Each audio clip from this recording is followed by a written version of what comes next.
नगर निगम की भर्ती के लिए अप्लाई करने जा रहे हो तो ये वीडियो पूरी देख लेना, क्योंकि दोस्तों नगर निगम की जो वैकेंसी आ रही है इसके बारे में सब बता दे रहे हैं, लेकिन ये नहीं बता रहा है जिससे आप लोगों को पता होना चाहिए अप्लाई करने के पहले।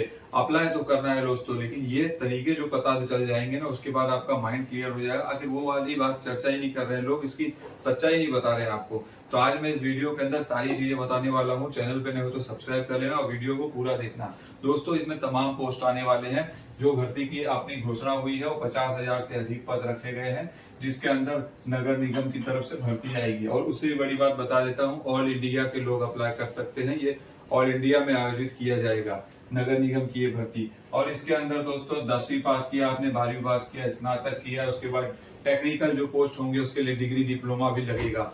तो तरह तरह के पोस्ट के हिसाब से आपको ये एजुकेशनल क्वालिफिकेशन मांगी गई है।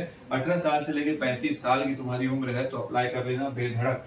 लेकिन उसके अलावा भी अगर ओबीसी कास्ट से आते हो, तुम्हारी उम्र है 35 साल के ऊपर, तो भी अप्लाई कर सकते हो, क्योंकि तुम्हें 3 साल की छूट मिलेगी। 35 प्लस 3 38 ईयर्स के हो, ओबीसी कास्ट से आते हो तो अप्लाई कर लेना।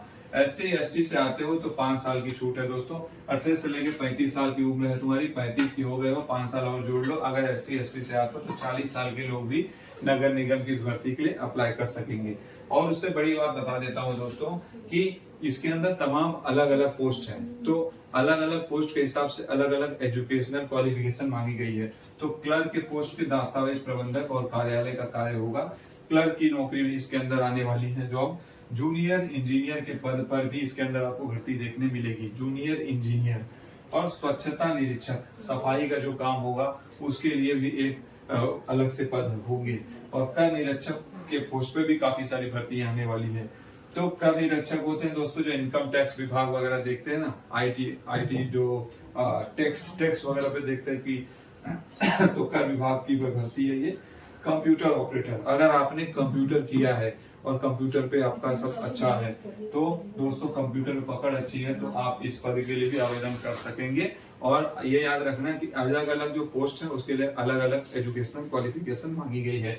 तो जब भी आप आवेदन करोगे ना तो अपडेट मैं देते रहूंगा। जैसे ही इसकी आयोजित कर दी जाएगी, अभी तो घोषणा हुई है, जैसे ही आयोजन है 20 मार्च 21 मार्च से आपको देखने करीबन मिलने वाला है, हो सकता है आ जाए।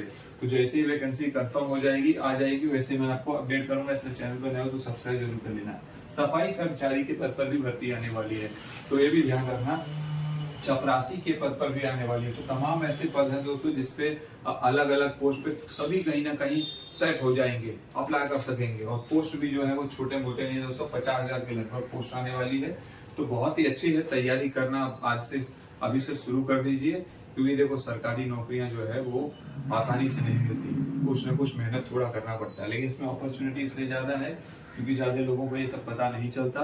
सुमड़ी में अप्लाई कर लेना और उससे पहले इसके बारे में जान लो। देखो चयन प्रक्रिया क्या होगी, तो इसके अंदर दोस्तों पहले तो लिखित परीक्षा होगी, जिसके अंदर आपका सब्जेक्ट होगा सामान्य ज्ञान, तर्क शक्ति, गणित, अंग्रेजी।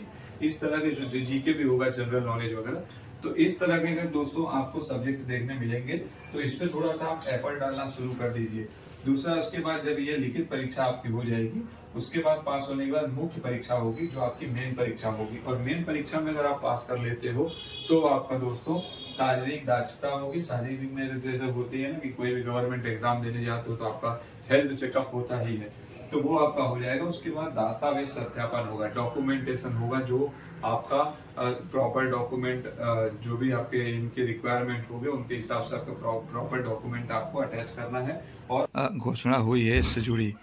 अब ये विज्ञापन आप देखोगे तो यहाँ पे आपको देखने मिलेगा कि चतुर्थ श्रेणी कर्मचारी, गैर अनुसूचित क्षेत्र में इतने, अनुसूचित क्षेत्र में इतने, टोटल 52,453 कुल पद हैं जिसमें आ सकती है भर्ती। और इसके अगर हम बात करें दोस्तों, इसके ऑनलाइन आवेदन किया जाएगा ये, और इसकी ये आधिकारिक वेबसाइट रही। अगर हम लोग इसके आगे की बात करें दोस्तों, इसके डिटेल की, तो अपलोड की जानी है आवश्यक आवेदन को ऑनलाइन आवेदन में दृश्य चिन्ह भरना अनिवार्य है। तो ये जल्दी आपको 20 मार्च, या बता रहा हूँ ना, 20, 21 मार्च, 22 मार्च जैसा भी होगा, हो सकता है देखने मिल सकती है आपको। देखो यहाँ पे मूल प्रमाण पत्र विकल्प है, डिजी लॉकर के माध्यम से 10वीं बोर्ड मार्कशीट से जोड़ने का विकल्प है। अगर आपके मोबाइल में डिजी लॉकर में तो आपने रखा ही होगा सारी चीज़ें, यदि अभ्यर्थी उपरोक्त किसी भी प्रक्रिया से स्वयं के विवरण को सत्यापित करने में असमर्थ है तो उसे निम्न घोषणा करनी होगी। देखो ये सारी डिटेल, देखो फाइनल सबमिट करते ही अभ्यर्थी का ऑनलाइन आवेदन क्रमांक जनरेट हो जाएगा और वही आवेदन क्रमांक जो है आपको अपने साथ रखना है, प्रिंट अपने पास सुरक्षित रख लेना है। अभ्यर्थी एक बारी पंजीकरण शुल्क जमा करने हेतु अन्य किसी अन्य पोर्टल अथवा सुविधा का उपयोग नहीं करने की सलाह दी जाती है।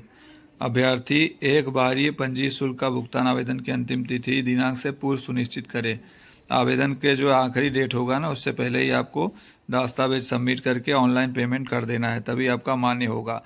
और आवेदकों को अगर किसी तरह की कोई समस्या होती है तो रिक्रूटमेंट पोर्टल पे हेल्प डेस्क पे ईमेल नंबर और ये नंबर ईमेल आईडी दिया रहेगा। यहाँ पे देखो आपका हेल्पलाइन नंबर दिया है, समस्याओं के समाधान के लिए यहाँ पे संपर्क कर सकते हो।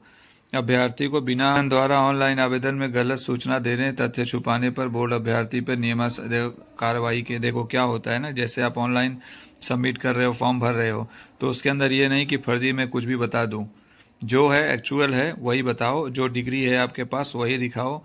कुछ भी गलत काम करोगे तो आपके ऊपर कार्रवाई होगी। अब देखो आपका जो शुल्क है वो कितना लगने वाला है वो देख लो। यहाँ पे आवेदन शुल्क दोस्तों 600 रुपया, 400 रुपया जनजाति अनुसूचित जनजाति और 400 रुपया दिव्यांगजन के लिए लगने वाला है। और यहाँ पे आप देखोगे चतुर्थ श्रेणी कर्मचारी के रिक्त पदों का वर्ग आरक्षण। अब यहाँ पे देख लेना, सब सारी चीज़ें दिखे। सामान्य जाति के लिए, अनुसूचित जनजाति के लिए कितने पद हैं, अनुसूचित जाति, पिछड़ा वर्ग, टोटल ऐसा सब सारी चीज़ें दी हुई है। जिसके अंदर शैक्षिक आरक्षण, जैसे दिव्यांगजन है, जो दृष्टिहीन है, मूक बधिर है, अस्थि विकृत, तो इसके लिए देखो सारी चीज़ें लिखी हुई है, तो ध्यानपूर्वक देख लेना है। अगर हम बात करें दोस्तों मार्क्स इसकी बैकलॉग की, तो देख लो दिव्यांगजन को क्या क्या लगने वाला है। उसके बाद ये नोट कर लेना, विशेष प्रावधान सूचना जो है इसकी नोट कर लेना। तो सारी डिटेल जो दी हुई है इसको एक बार आपको पढ़ लेना है। और बिना पढ़े किसी भी भर्ती के लिए बिना समझे आवेदन नहीं करना चाहिए। इससे आपका जो आवेदन शुल्क है उसका नुकसान हो जाता है। इसीलिए जब भी किसी भर्ती के लिए आप आवेदन करें तो उसको आप 10 बार चेक कर लें कि वो आपके लिए है कि नहीं, आप उसके लिए एलिजिबल हो कि नहीं हो। तो ये सब सारी डिटेल दी हुई है। देखो अंतर्राष्ट्रीय खेल संस्था, टूर्नामेंट चैंपियन, सारी चीज़ें उसमें दी हुई है, एक भी चीज़ ऐसा छूटा नहीं है। देखो दिव्यांगजन में क्या क्या लाभ दे है, ये सारी चीज़ें उनके लिए है। अनुसूचित क्षेत्र में अभ्यर्थियों के लिए विशेष निर्देश है जो अनुसूचित जाति से आते हैं। वेतन कितना मिलेगा मैट्रिक्स के लेवल के अनुसार ये दिया हुआ है। पात्रता एवं शैक्षणिक योग्यता क्या लगेगी ये सारी चीज़ें दी हुई है। अन्य योग्यता, स्वास्थ्य, चरित्र, राष्ट्रीयता, भारत के नागरिक होना चाहिए आपको। आयु जो बताया मैंने 18 साल से लेके वो जो भी लगने वाली है 1/1/2026 से की जाएगी। देखो यहाँ पे 18 साल से लेकर 40 साल वर्ष का आयु नहीं हो। नियमों में उल्लेख अनुसार अंतिम तिथि के पश्चात आने वाली आगामी जनवरी की प्रथम दिनांक से आयु की गणना की जाएगी। जैसे 1/1/2026 से की जाएगी आयु की गणना, 1 जनवरी 2026 बराबर। सरकार के परामर्श से नियुक्त प्रधान आशाकरण उल्लेखित आयु सीमा की 5 वर्ष की छूट दी जाएगी आयु सीमा में। तो ये देख लेना, सामान्य वर्ग महिला अभ्यर्थी के मामले में 5 वर्ष की छूट है और अनुसूचित जाति, अनुसूचित जनजाति के लिए जो राजस्थान के अस्थायी निवासी हैं उनके मामले में 5 वर्ष की उनको भी छूट दी जाएगी। तो देखो सारी डिटेल दी हुई है, आपको ध्यानपूर्वक पढ़ लेना है। आवेदन के पहले आपको ये बहुत ज़रूरी है पढ़ लेना, ताकि आपको आवेदन करने में कोई दिक्कत ना आए। पेंशन जो प्लान है, विवाह पंजी शुल्क ये जमा कराने का ऑनलाइन आवेदन पत्र भरने की अवधि देखो यहाँ पे दिया हुआ है। क्या लिखा है, 21 मार्च से दिनांक 19 मार्च को रात्रि इतने बजे तक 2025। देखो यहाँ पे लिया है ना, 21 मार्च से 2025 से दिनांक 19 अप्रैल तक जमा कराया जा सकता है ऑनलाइन आवेदन पत्र। रात 11 बज के मतलब 12 बजे के पहले ही तक करना है। परीक्षा आयोजन कीजिए को कंप्यूटर बेस्ड टेस्ट होगा, फिर एक टीबीटी होगा। उसके बाद इस तरह से प्रवेश पत्र, अनापत्ति प्रमाण के पत्र, नियुक्ति की आयोग, सारी डिटेल आपको देख लेनी है। इसके अंदर सारी चीज़ें दी हुई है, कोई दिक्कत की बात नहीं है। ध्यानपूर्वक आवेदन कैसे करें वो भी यहाँ पे दिया हुआ है, कृपया ध्यान से देखें। तो इस तरह से आपको ये देखो इसकी आधिकारिक वेबसाइट उपलब्ध करा दी गई है। फोटोग्राफ और हस्ताक्षर स्कैन करके अपलोड करने की दिशा निर्देश भी यहाँ पे दी गई है।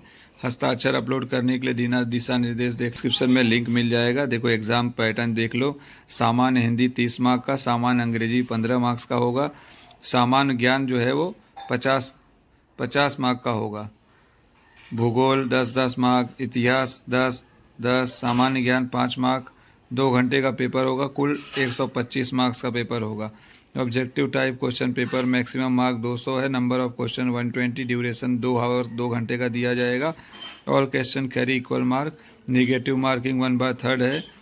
हर रॉन्ग होने के बाद 1/3 मतलब 3 में से 1 गलत हुआ तो ऐसा कर दिया जाएगा, 1/3। The standard of paper will be that of secondary examination board of Rajasthan. देखो सामान्य हिंदी, जनरल इंग्लिश, भूगोल, राजस्थान, इतिहास, हिस्ट्री, सारी चीज़ें दी हुई है इसमें कौन कौन सा पेपर होगा आपका। देखो मेजर करंट स्टेटस, कंप्यूटर, गणित, मैथ्स, इस तरह से सारी चीज़ें आपको देख लेनी है।